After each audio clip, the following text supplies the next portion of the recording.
pure experiences.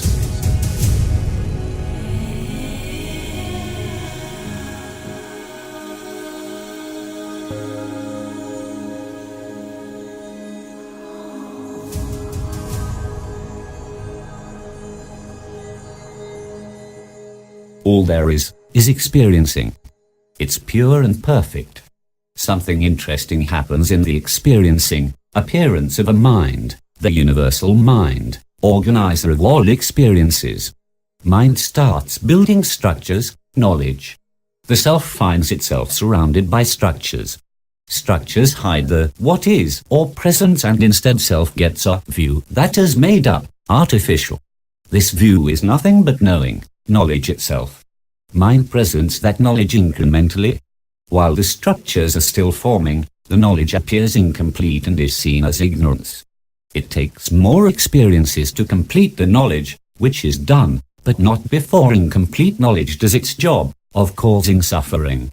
This incomplete knowledge is ignorance. In essence, knowledge is ignorance. Mind is limited, it brings an immense amount of knowledge, still it remains incomplete.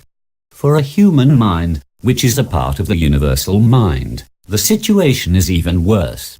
Humans spend their whole life or lives under the spell of ignorance. Well, most of them do. Origin and end. How does ignorance start? This is a frequently asked question.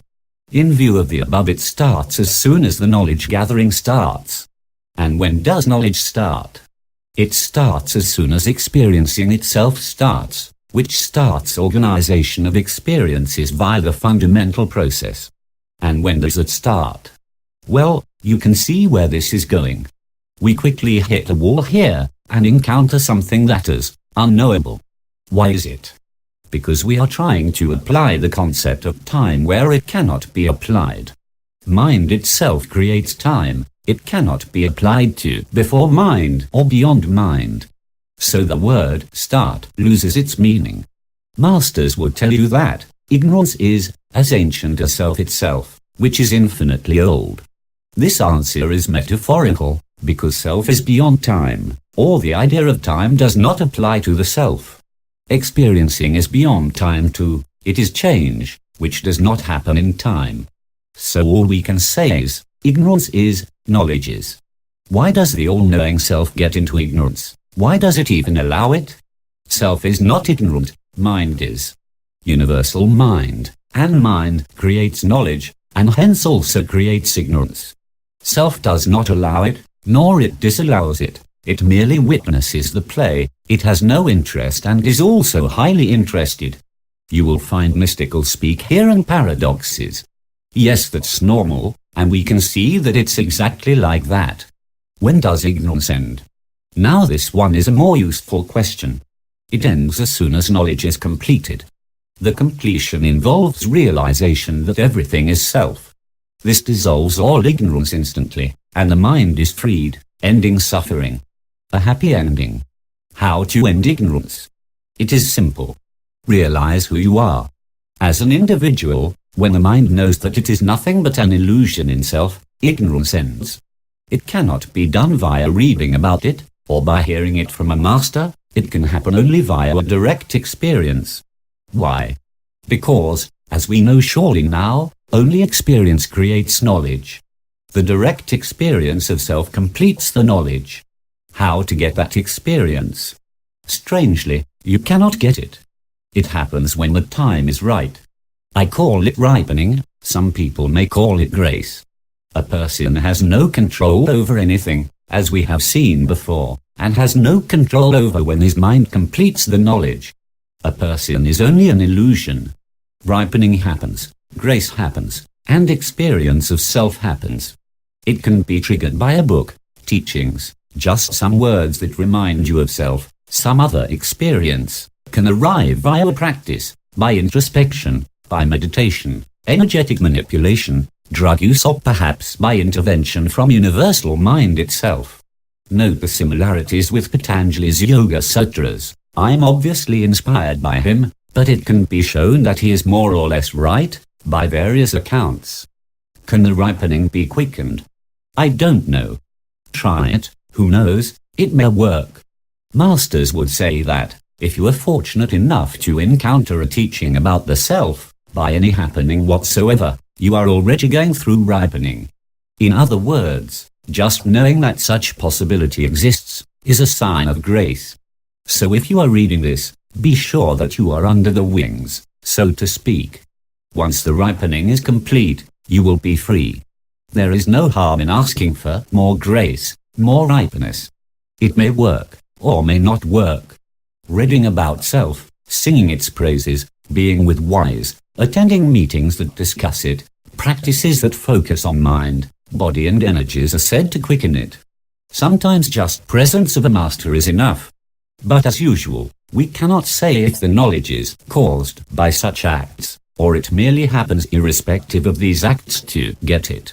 See the article on effort, for example. Layers of ignorance. If you are under the grace, self-inquiry or introspection is the fastest way to get there. Is it a guaranteed way? No, we control nothing, remember that.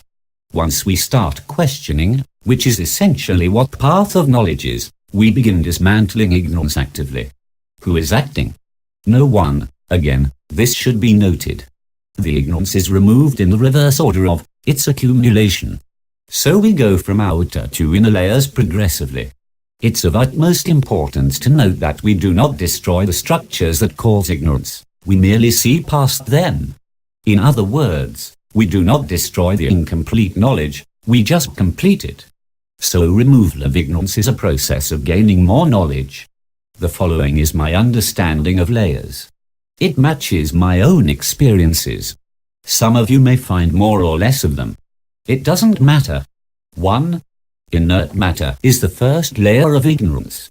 Inert matter, which is not really inert, but shows incessant activity, is a structure in universal mind, and hence is knowledge.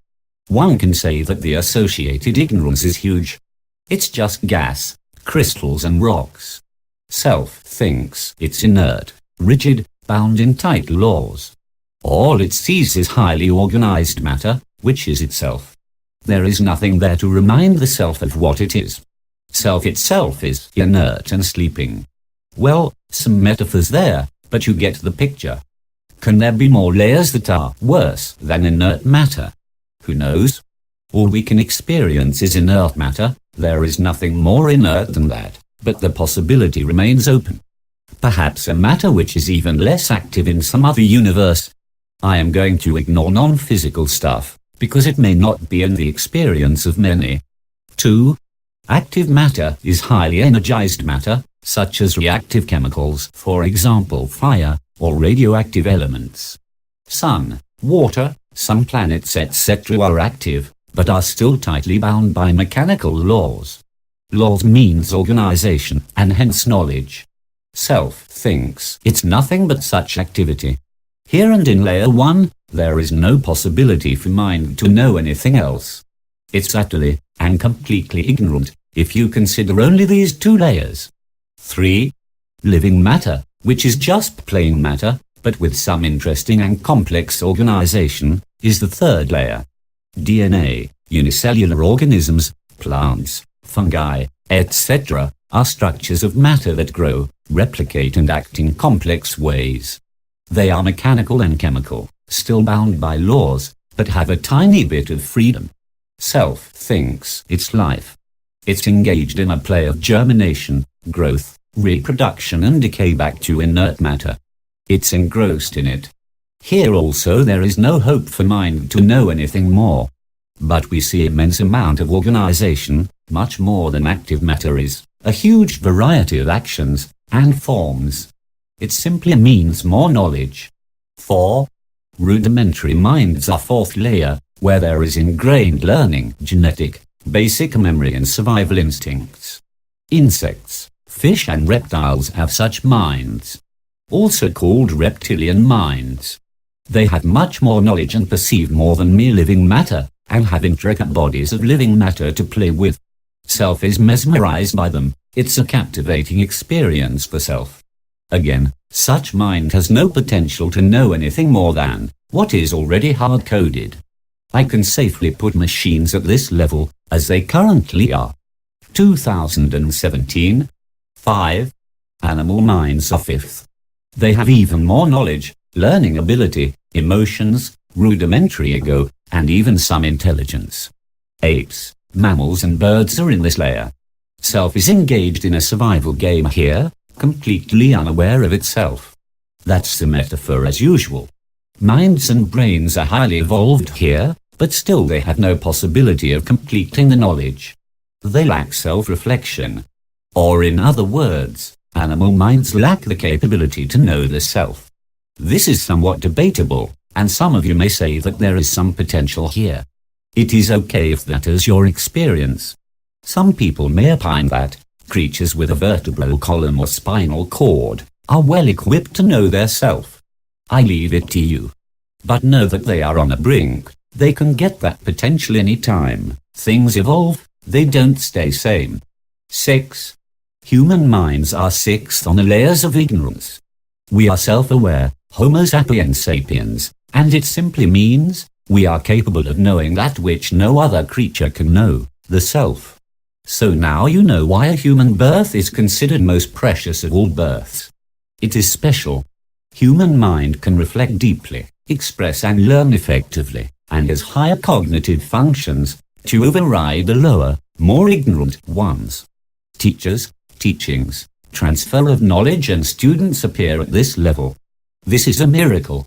Our pretty bodies with opposing thumbs and notoriously agile vocal cords makes it so simple to survive and leave a lot of time for self-reflection. So humans have the needed potential to complete the knowledge. But wait a minute. Why do only a handful of billions of us know the self? Aren't we all the same Homo SS? Unfortunately, not all are created equal. We are on different sublayers, ranging from totally ignorant animal-like to totally liberated and enlightened kind. All shades of awakening are in between. The reason is ego, which we have discussed in nauseating depths. The ignorant part of the human mind dominates most of us, and higher intellect is rarely seen. We have devoted many articles for study of extraordinary capabilities of the mind, so you already know how awesome it is. And we have devoted many articles on afflictions of the mind, so you know what a mess it is. That's another reason no one is same. There is varying amount of ignorance in humankind. Fortunately, this is changing, as it must, and the possibility of knowledge is increasing day by day. So not only the completion of knowledge is a natural process, we humans have devised clever ways to get there quickly. In other words, we try to quicken our evolution by intention and effort. The funny thing is, if you ask anyone, even the most retarded person, if he is aware, and if he is aware of being aware, you will most probably get a yes. Which means humans are already there, very little needs to be done. However, self is engrossed in egoic stuff for some reason. It doesn't let go of it easily, and ego fights back. It has a mind of its own. So people would say yes, but then blankly stare at you, as if asking what's the big deal? 7. Parahuman minds are seventh. Now what kind of bird is that? They are also known as angelic minds, non-physical beings, or devas. Just as we humans possess a physical body, these minds possess a non-physical one, which in their view is as physical as it can be. We are in a woo-woo territory now. Those who have direct experiences will agree, and others will simply laugh. So it's perfectly okay if you think, I lost it all here, and it's time to close this page. You are sane and intelligent. I would do exactly that. However, as I said, your experience may differ. You may find no evidence of a particular layer, which is fine. I'm on a borderline here, and I'm including these things only speculatively. Going into even more speculation, it is said that parahumans have such a grand mind that they have conquered suffering. They live a heavenly existence. They have everything and can create everything on whim. Bill Gates is peanuts compared to them. Well, that was a joke, but you get the picture. There is no motivation for them to remember who they are. For us humans, suffering and bondage is a great motivation. It's a blessing. Nothing works faster than a combination of carrots and sticks. Parahumans have only carrots. But I guess they can complete the knowledge in an eye blink just by intention. They already know what self is, but they are not very interested. Self is enjoying heavenly pleasures here, it is also not interested. 8. Rishis or Buddhas are on the 8th layer, and it would be stupidity to call them ignorant. It is a thin layer, almost non-existent. Only thing is, these minds still experience individuality if they choose to.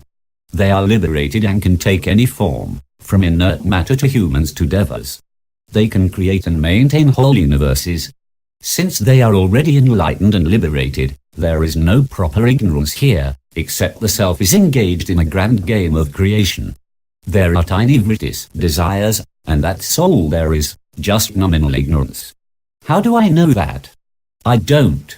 If I knew, I wouldn't be here writing this blog.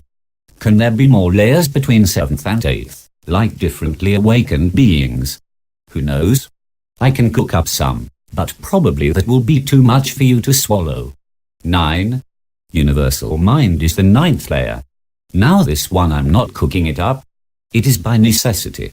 Fundamental process creates one thing and one thing only, which is this universal mind. It contains everything else, from rishis to atoms. It is one, no duals here and no individuality, just pure knowledge. It is now familiar Ishwara, the creator according to the ancients. This makes religious people very happy. I don't mean to destroy their beliefs, but it is not an ordinary entity, with super-duper human powers. It is just a vast, almost infinite collection of structures. Our puny human minds cannot comprehend what it is. That said, it has ignorance. That's a surprise, but remember that wherever there is structure, there is knowledge and ignorance. Universal mind is still dwells in duality, even if it itself is one.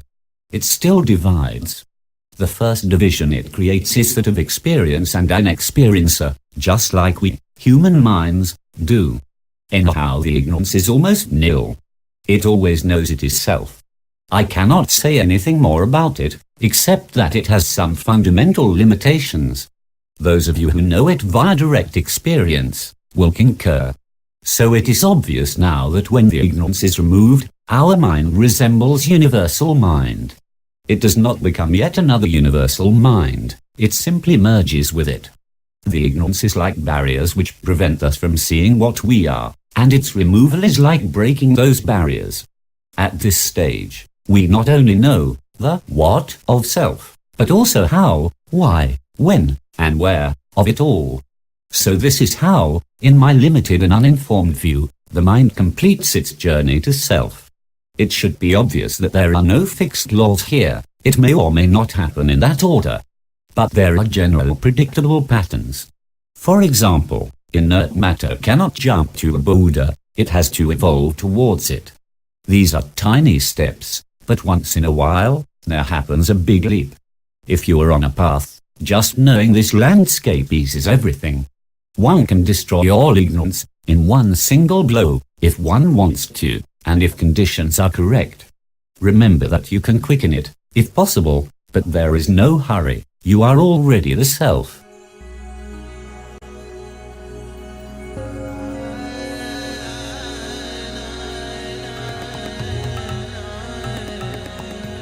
Pure experiences.